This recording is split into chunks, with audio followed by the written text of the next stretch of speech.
9. Is a thing good because it's new? A few years ago, someone observed, in Europe, they say it's good because it's old. To a great degree, this is true.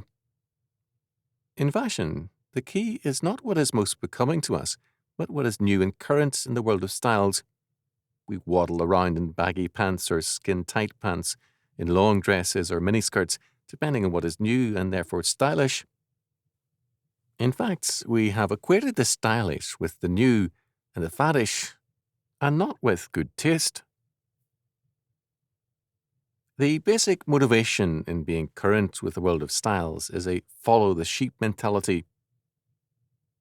For all too many people, it does not matter how monstrous they look, provided it's the latest look and the one that draws attention. In all of this, what we've forgotten is that when a people are so sensitive to current fads, they are also mindless and prone to be a mob. To be so concerned with being current with the styles and fads of this world is to be not only mindless, but also very susceptible to totalitarianism. One of the ugliest facts about adolescence in our day is that the teenager sees it as almost a matter of life and death to do what everyone else is doing. To be different from the crowd is traumatic to the teenager. It is difficult to imagine a worse preparation for adulthood and maturity than such a perspective. Lately, of course, we have had a craving for something besides the new in some areas. Nostalgia has led to a desire for collectibles and antiques. Antiques, however, like new things, are not necessarily better, nor necessarily worse. Neither being old nor being new makes a thing necessarily good.